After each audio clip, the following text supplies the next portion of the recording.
Bonjour Eric Carré, bienvenue. Merci beaucoup. Vous êtes donc le directeur de l'audit, du contrôle interne et de la qualité à la Croix-Rouge française, et vous publiez ce livre « Après la guerre contre la Covid, de l'économie financière à l'entrepreneuriat social », livre qui est publié aux éditions L'Harmattan. Je voudrais qu'on parte d'abord de cette période Covid, de cette lutte contre la Covid. Vous dites que c'était une guerre, pourquoi ? Oui, c'est une quasi-guerre. C'était parce que, évidemment, ce n'était pas une guerre au sens codivicien, ce n'est pas une guerre au sens de ce que l'on vit en Ukraine aujourd'hui. Mais en fait, on y retrouve ce qu'on appelle les temps de la guerre. Un temps de la guerre, d'abord dans une guerre, d'abord la sidération.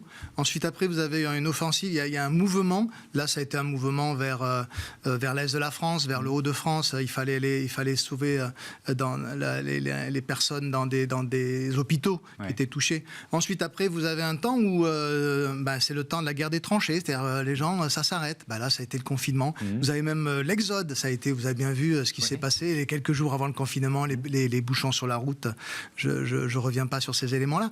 Et puis après, même au moment de la libération, il y a des guérillas, il y a des retours, voilà. Et ça, en fait, on retrouve les temps de la guerre dans une guerre sanitaire, puisque c'est le terme qui avait été utilisé.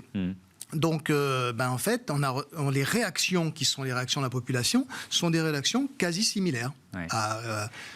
Mais alors, ce qui est intéressant, c'est que on revient pas. Enfin, on ne revient pas au temps d'avant, quoi. C'est aussi ça la démonstration que vous faites dans votre livre. C'est-à-dire que les comportements, les changements dans nos comportements sont des changements qui finalement sont profonds et durables. Profonds et durables. Dans une guerre, vous avez une après-guerre. Et vous voyez bien, prenez nos deux après-guerres sur lesquelles nous avons des travaux académiques.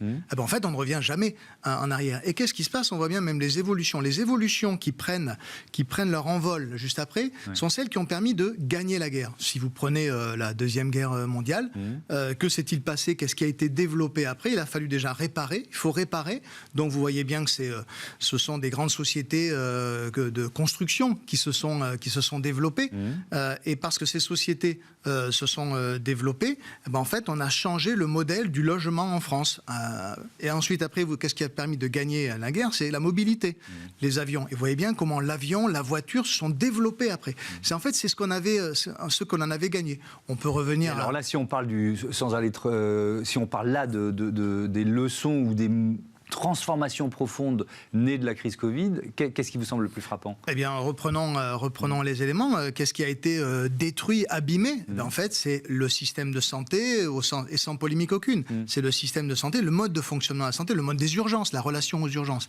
Et en fait, tout ça, ça va se reconstruire. Et ça va se reconstruire différemment. On peut penser que ça se fera avec la tech. Vous avez bien vu quand même comment les applications Covid, que ce soit pour les vaccins, ou que ce soit pour la prise de rendez-vous, ou que ce soit pour avoir les attestations. En fait, ça veut dire que la santé va se tourner vers ces éléments-là. La dimension appli, la dimension tech va rentrer beaucoup plus. C'est ça qui va. On va réparer à partir de là. Et puis, il y a notre rapport au travail qui a profondément changé. Ça, c'est une dimension importante. C'est exactement ça. C'est-à-dire que dans d'autres temps de guerre, le travail s'est arrêté. Et là, en fait, il ne s'est pas arrêté. Il a été revu. Il s'est vraiment déplacé en sens physique. Maintenant, les gens travaillent ou chez eux ou ailleurs, le coworking. Et donc, c'est cette relation au travail. Et donc, vous voyez bien toutes les implications managériales. Et quand je mets le mot management, qui est très utilisé, moi, je me mets tout de suite sur un mot, la notion du sens. Le sens au travail. Le sens au travail et la façon dont, justement, l'économie sociale et solidaire va bénéficier de ces éléments. Alors, j'allais y venir, parce que ce qui est intéressant, c'est de se demander à quel point cette crise Covid a finalement accéléré l'acceptation ou le développement du modèle de l'économie sociale et solidaire. Qu'est-ce que vous dites là-dessus ? Elle l'accélère, c'est un accélérateur. On dit toujours que les guerres sont des accélérateurs. Vous voyez, vous retrouvez la même dynamique, la même logique, ce qui confirme un peu le raisonnement que nous tenons. Eh bien, vous avez l'économie sociale et solidaire. Elle représentait, on va dire, avant la crise Covid, c'est quelque chose qui représentait déjà 10% du PIB. Et on est déjà en train de faire un peu plus. Derrière, c'est quand même, c'est plus de 2,5 millions de salariés. Vous voyez, c'est vraiment vraiment des éléments, c'est très fort. Dans le monde de la mutuelle, dans le monde de l'assurance, en fait, le système mutualiste, il est très très présent. Et on vient de parler du monde de la santé. À un moment donné, les personnes, elles vont quand même se poser des questions. Pourquoi est-ce que je paye une assurance avec un tel niveau de prime? Pourquoi? Évidemment, en plus, elles vont augmenter. Vous voyez bien, à cause des changements climatiques. Donc la prime d'assurance, elle va augmenter. Donc, les gens vont se dire, retenons un mode mutuel. Ayons de l'assurance, le besoin de l'assurance, mais prenons le soin de l'assurance derrière. Alors, on en vient, je vais vous employer le mot soin, c'est l'une des démonstrations que vous faites dans votre livre. Vous dites qu'il faut passer d'une économie du besoin à une économie du soin. On supprime les 2 premières lettres. C'est ça. Quelle est la démonstration? La démonstration, c'est qu'en économie, pour faire très court, en économie, on part toujours de la notion du besoin. Oui. Et ça me va très bien et ça durera toujours. Mais en fait, il faut savoir ce qu'est un besoin. Un besoin, c'est un manque. Et en économie, c'est un manque. Et surtout, vous allez chercher à pallier ce manque. C'est un produit derrière. Et derrière, on arrive sur un bien ou un service. Oui. Dit autrement, j'ai un besoin de mobilité, il faut que je me déplace, donc j'ai besoin d'essence. Je ne sais pas dans quoi je mets, mais j'ai besoin d'essence. Donc en fait, personne n'achète de l'essence pour de l'essence. Il achète de l'essence parce que derrière, il y a un besoin et ça va l'aider. Prenons un autre besoin, le besoin de se vêtir. Oui. Vous voulez... j'ai besoin d'acheter un jean, je rentre dans un magasin, je vais où je clique et j'achète. Et je ne me pose pas de questions. Ça, c'est la notion de besoin. Et donc, en fait, vous voyez bien que vous mettez de l'énergie en fonction du niveau, si vous avez un très grand besoin, ça va mettre beaucoup d'énergie. Ce besoin, il va rester, mais il va en fait se modifier pour aller vers une notion de soin. Parce qu'en fait, je vais me dire, tiens, j'ai besoin d'un jean.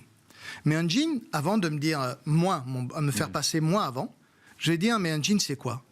Un jean, c'est 10 000 litres d'eau. 10 000 litres d'eau, et en plus de l'eau qui est rendue en tant que eau polluée. Et on en achète beaucoup sur la planète. Alors, pour les bureaux, 2,5 milliards par an. En une seconde, ça fait 73. Hein. 73 achetés. 73 jeans achetés dans le monde par seconde. Par seconde, oui. Okay. Ouais, donc voilà. D'accord. Donc on peut se poser la question de l'impact écologique du jean. Donc du coup, on peut se poser la question, et je ne veux pas culpabiliser. C'est-à-dire, ok, continuons à produire des jeans, on a besoin de jeans, on a besoin de se vêtir. En revanche, je me dis, c'est quand même dommage que je rentre dans un magasin, que j'en achète un de plus dans le mécanisme, alors qu'il y en a quand même 73 qui ont été vendus dans une seconde. C'est quand même, je vais quand même arriver dans l'économie circulaire à trouver un jean qui soit à ma taille, en bon état. Donc en fait, je vais faire passer le soin avant le besoin. Et donc je vais mettre mon énergie à trouver un jean. Je ne remets pas en cause le système. Mais je vais privilégier et je vais me dire, voilà, au moins, je n'aurai pas contribué à ce que 10 000 litres d'eau en plus, c'est le coût marginal en fait, c'est la vision marginale, qui va impacter la planète. Et si vous faites ça sur les véhicules, vous voyez, avant de vous déplacer, vous dites, ok, comment je vais me déplacer? J'ai un besoin de mobilité, il faut que je me rende à tel endroit. Oui, et en fait, vous allez calculer, vous allez vous poser des questions. Vous allez faire passer le soin avant tout. Et c'est le soin qui va driver. Il y a une autre façon de le dire, c'est de passer de la possession à l'usage. Complètement. C'est un peu la même. Un peu la même idée. Ça participe de la même idée. C'est l'usage. Au lieu d'être propriétaire pour être propriétaire, j'ai un usage de quelque chose. Mais d'ailleurs, c'est intéressant parce qu'il y a plusieurs entreprises, peut-être que le mouvement n'est pas encore assez large, mais qui sont en train de modifier, voire de twister leur modèle économique pour passer de la possession à l'usage. Et en fait, c'est là que vous avez un autre rapprochement. On peut parler de l'économie sociale et solidaire en tant que cadre juridique, avec des éléments très, très, très, très cadrés venant d'une loi. On pourrait parler de juridique, on ne va pas le faire.